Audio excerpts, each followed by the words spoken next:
Welcome back to Animal Songs, a story set to music, written and performed by Jamie Holcomb. One of the strange features of the world is the intermediary positions between psycholinguistic areas that develop out of the geography. The Silk Road passed through mountains and deserts, disclosing countless communities of distinctly different peoples, all in what we would today simply refer to as parts of China or Central Asia. There are so many different nations in those wide steppe lands that those loosely drawn national borders do not hardly account for the enormous diversity. But then again, everything becomes more complex the farther you zoom into its particulars. From all those interlacing threads, there sprout timbres. Every nation has its own long-necked lute. Looks like I've got relatives all over the world. Sprouting tall, the ash plant grows, beanstalk reaching higher, beyond the misty shroud. Yarsanism. Quail.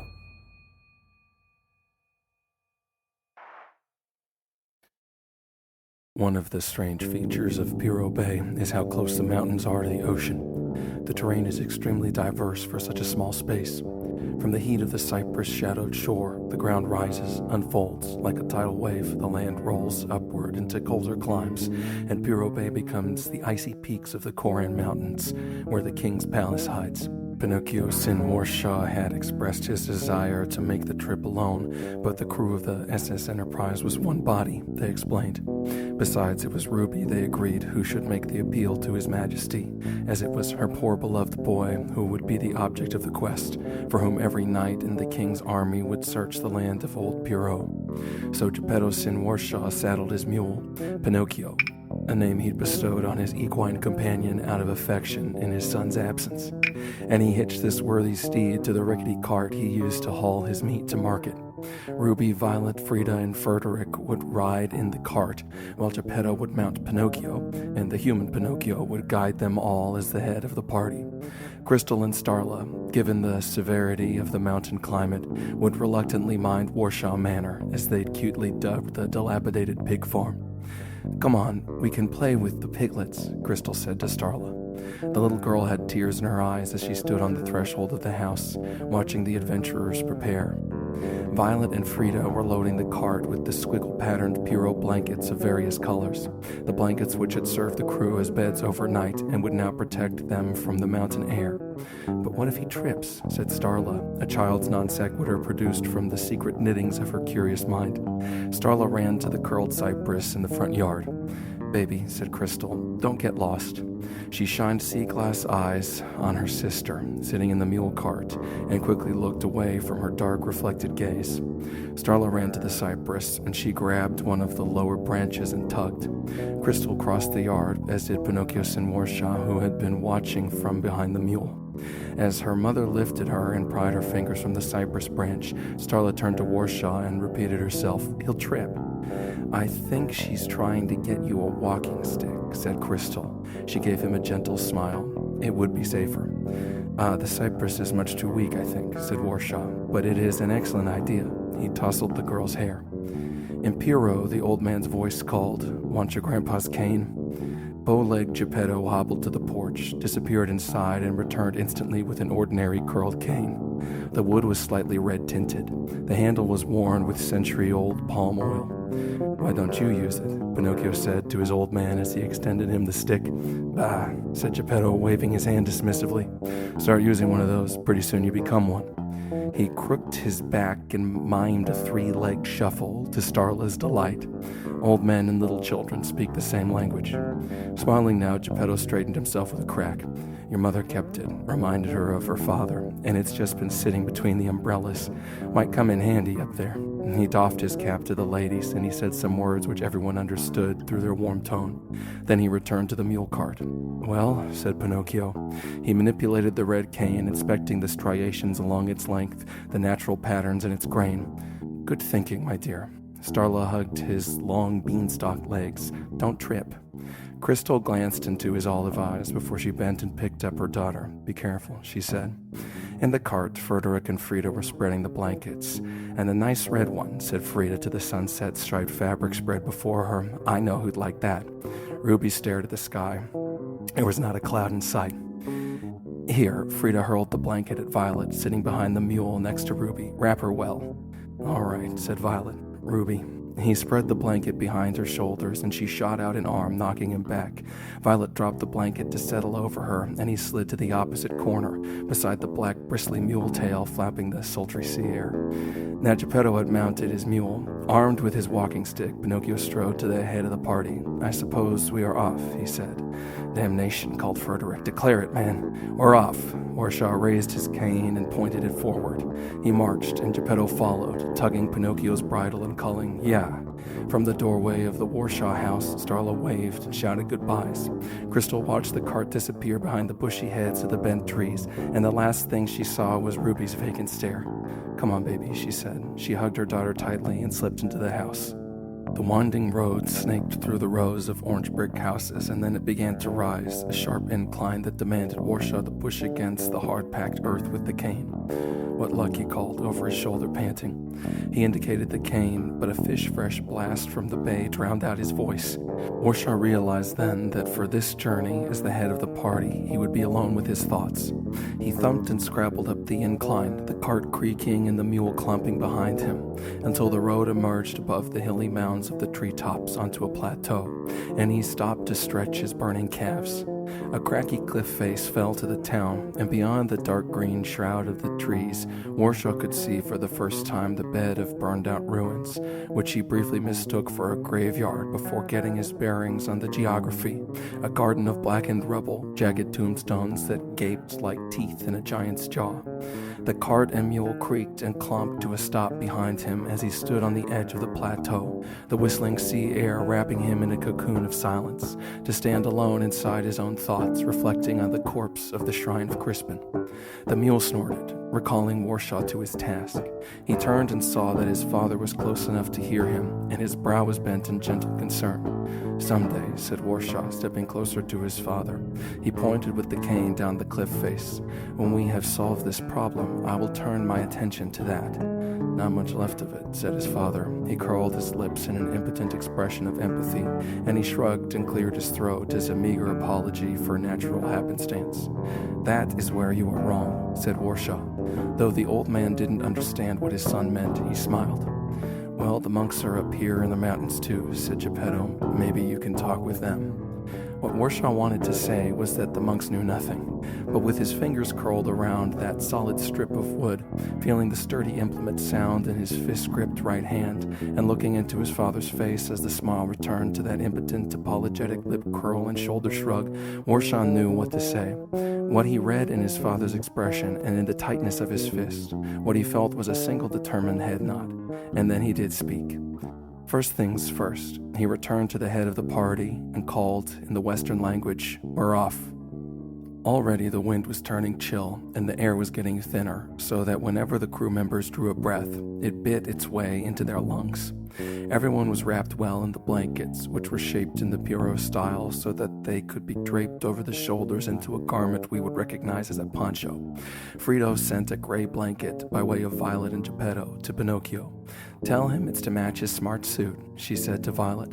"Tell him it goes with his suit," Violet muttered to Geppetto, as he tossed the blanket onto the old man's back, and Frida did scowl at the chimera, who shrugged and turned his attention to the passing scrub brush, which was presently developing into a forest of fir trees. "I think this is for you," Geppetto called in Pierrot. Pinocchio turned back, perceiving only a dim echo over the whistling wind, and he saw his father offering the garment. He extended the cane backwards to hook the blanket up to himself. It was a smoke-colored artifact that had long adorned the Warshaw home, and as a boy it had hung over the old rocking chair in a corner beside Pinocchio's bed, the rocking chair where young Pinocchio had imagined his mother might have sat, from where she should have bent over her son to read him bedtime stories. "Hello," he greeted the gray blanket, and he draped himself in the memory as he led the crew into the alpine forest.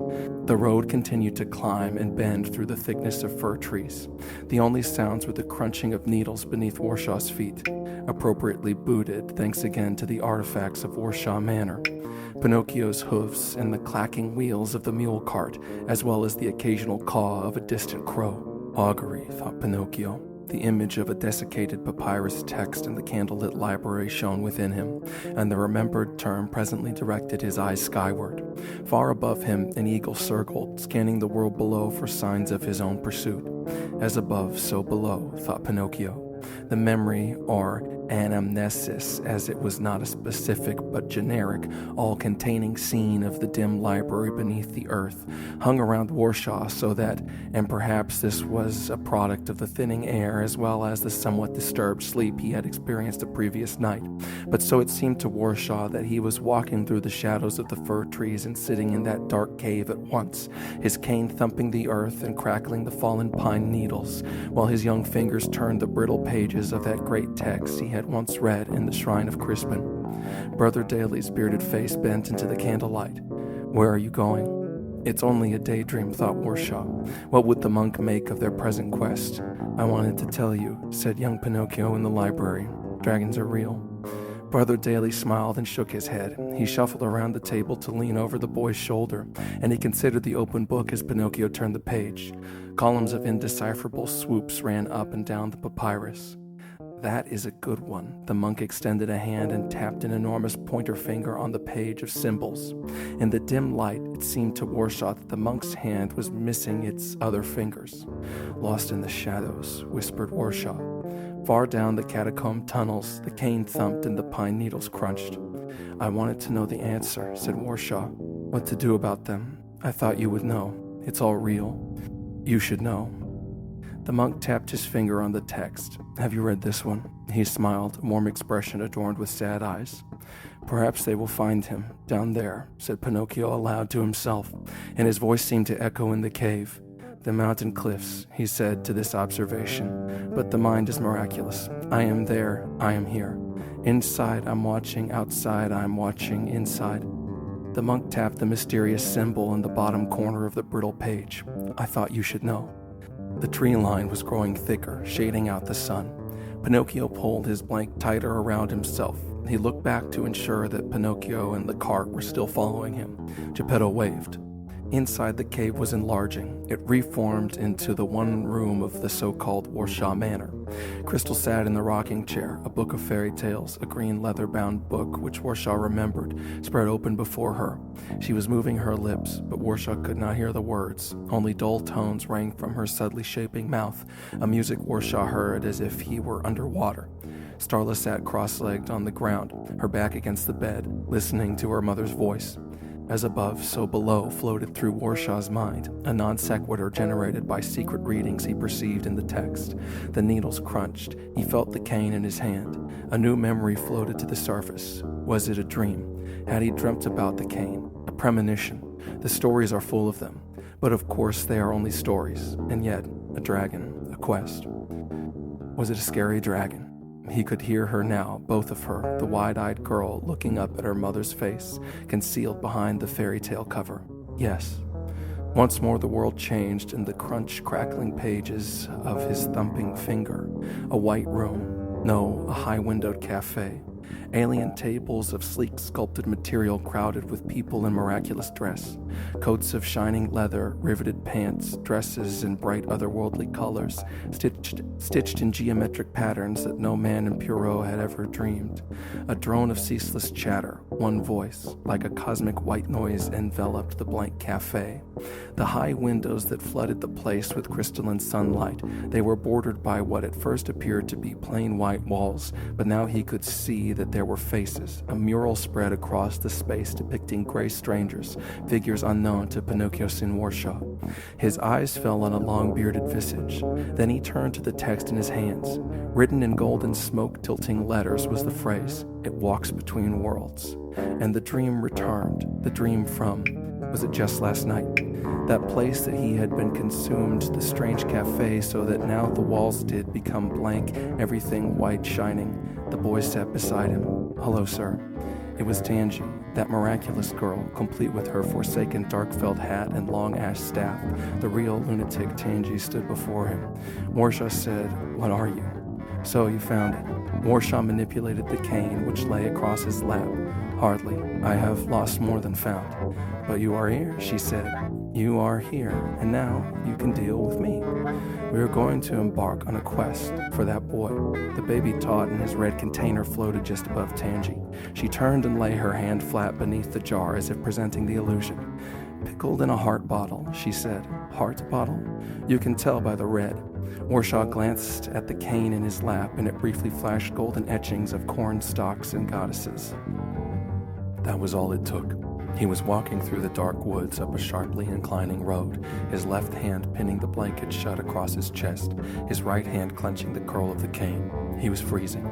The cane went on thumping the earth and crackling the pine needles as if it hobbled of its own will, dragging behind it the cold, delirious Warshaw. Why? As long as he could remember, this cane had rested in the corner, on the left-hand side of the door, buried behind the black umbrellas, overlooked and unimportant. As a boy, he had once played with the staff, imagining that it was a sword. His grandfather's ancient weapon had been pried from his juvenile hand by the furious Geppetto Sin Warshaw, who'd scolded him for playing with such things. This cane had belonged to his mother's father. It was a precious remembrance, and so belonged in a sacred position, untouched and unimportant, tucked away in reverence. Then what is it for? To be remembered. To be looked upon accidentally when the rains would blow from across the ocean and you'd need the practical protection of a useful tool. You would grab an umbrella, dreading the imminent sop, worrying about your soon-to-be soaked socks and the potential foot fungus they might breed. In that moment of worldly concerns, you were to remove the black wing veil and reveal the redwood cane. A moment of reflection would flood your worried mind. Magically generated by that simple object would come scenes of a world you had never known. The mysterious grandfather, recorded in household tintypes and scanty charcoal etchings, that figure of legend would manifest, not hobbling but striding, his mighty staff twirling in his oak-hard fist. He'd whistle, lips pursed behind the flapping mustaches and long white beard blown over his shoulder, the tune emerging from his paper-thin lips, inaudible but somehow present, a song that embodied that lost era before you were ever imagined. Your mother would be a girl, running before him in an ancient blue dress and polished patent saddle shoes, her own stick, a twig of fallen cypress secure in her hand, a magic wand she pretended. Warshaw remembered this kind of moment when the sacred cane would reveal its secrets, and it occurred to him for the first time in his life that the entire religiosity and meaning to existence that was felt by the Warshaw family, father and son, that feeling of value and purpose in life was bound up in this cane. It means something, he whispered into the icy wind and the dark shadows of the pine trees. It means something to me. And so the redwood cane revealed itself as the key to his own heart bottle. Behind Pinocchio's ever-flapping brush tail, Violet huddled under a purple blanket. His dark hat was pulled low over his ears so that he was tucked into himself. Frederick, on the same side of the cart, the left-hand side, but scrunched at the opposite corner by the exit, wore a bright orange poncho, and he was singing, "O Gabalua, O Gabaloo, O Gabalua." He rolled sausage-thick fingers on the wall of the cart, thumping a rambling rhythm against the clatter of the cart wheels. Finally, Frida called from beneath her snow-white covering, "What is that?" "Just an old nonsense song fishermen used to sing to pass the time." "It's cold," she said. "Aren't you cold?" "Singing helps." He huddled down into his corner and went on muttering his lyrics. "I'll tell you what helps. Here." She crawled doggedly to the center of the mule cart. Come on. Frederick rose and bumbled to Frida, now sitting cross-legged in the center. She extended her left hand to him, and he took her fleshy, firm, gripping palm. "All of you now," said Frida. "There's no sense in being together if we're not going to help each other." Violet's hat turned back and forth. "I'm fine," came his muffled voice. Ruby had not broken from her dead stare. The sunset blanket sagged loosely around her, fluttering in the chill air. "Ruby," said Frida. Then she sighed and scrunched towards the girl. "Come on," she called over her shoulder, and Frederick heaved himself after her. The humps huddled close to their companions, and the warmth breathed from their bodies. They were so warm that Ruby shivered, finally feeling her reality. She slid the blanket up and over her arms. Her eyes fell on Frida's face, pouting like a plump pigeon. There, said Frida. "Everything will turn out. Frederick grumbled. I just can't understand, said Frida. Leave it alone, said Frederick. Ruby was no longer looking anywhere. Her eyes were concealed in their own darkness. She could have been looking at the splintery boards of the mule cart, or behind the party, at the envelope of fir trees in their wake. She could have been looking into Frederick's eyes, for all he could tell. She was a vacant mystery. I just can't understand, said Frida. Such a nice boy. Maybe he wasn't. Violet sat up straighter, and his knees dropped from his huddled posture to reveal his face. Maybe he had us all fooled. Don't talk about it, Frederick said. The three fellows turned to Ruby. Her eyes were still unreadable, though her head seemed to be turned to look over Frida's shoulder. As they watched, her lips began to move. Quietly, in a voice as thin as the icy mountain air, she whispered a melody. The Humps and Violet leaned closer to her, trying to hear the song over the bitter wind. Through that incessant skirl, they heard the notes, a somber, sweet tune. The Humps recognized it, for it was a children's song known to every boy and girl that had grown up along the river. For Violet, the song was new, or perhaps he was rediscovering that melody, the lilting tune that would speak to anyone. It was so simple, the innocent song of a child. What is that? Said Violet. He was looking at Frida. A children's song, she said. Ruby stopped singing. She spoke. When I was a girl, I used to sing that all the time. Frida reached out for Ruby's hand, which she finally gave to her friend. Frederick took Frida's other hand. He extended his left palm to Violet. The chimera looked into the pug-dog face of the old fisherman. His mouth was downturned, grave, and his lower lip trembled. Violet had not yet seen Frederick Hump make any expression but one of frustration. In his surprise, he let his hand lift and fall into the grip of the hardy fisherman. Remember when we caught that bass, said Frederick. To Violet's horror, a fat tear trickled down the man's cheek. Frederick sobbed, hell of a. Frida released her husband's hand to pat his shoulder. Violet and Frederick were still connected, and the chimera looked from their interlocked fingers to his own black hoof below, the keratin glistening in the deep light of dusk. Said Violet. He looked back at the fisherman, who was now hiding his face in the crook of his other arm. Said Violet again, but he could find no words. He remembered. Simply put, Violet remembered. He turned now to Ruby to look into her dark eyes. It seemed to him that a lantern hung above her head, and that her eyes were black holes, and her mouth opened, a black cavern surrounding three stumped teeth. I know, Violet cried. The witch. We had to find the witch. Pinocchio the mule came to a halt, and even Pinocchio the man heard the boys' shouts. It was a trick. Peter would never do this. Nobody would ever do something so terrible unless it was because of her.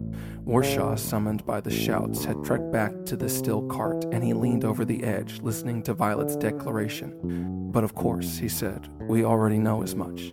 He winked at Violet, and raising his cane, he used the crook to pop up the chimera's hat brim.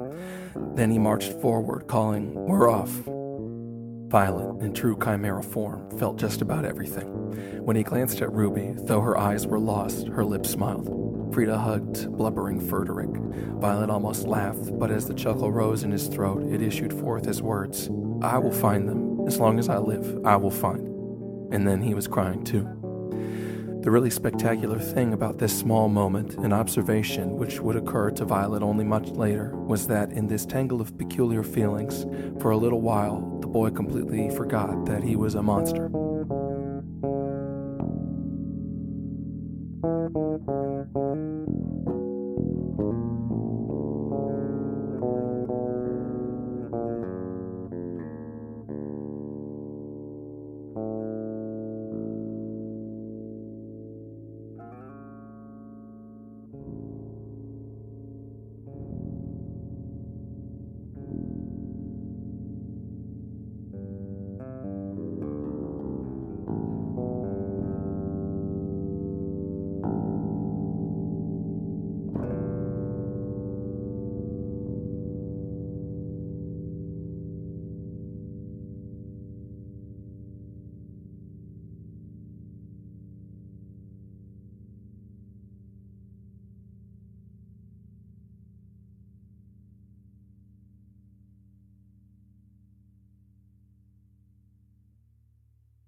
This has been Animal Songs, written and performed by Jamie Holcomb, produced by Supermoon. Find us on TikTok, YouTube, or at our website, gosupermoon.com. That's GOSUPERMOON.com. You can also find our work alongside many other talented artists at looksees.com. That's LOOK-SEES.com. This concludes the Quail chapter. I wonder what spirit we will meet next. Until then, thank you for listening.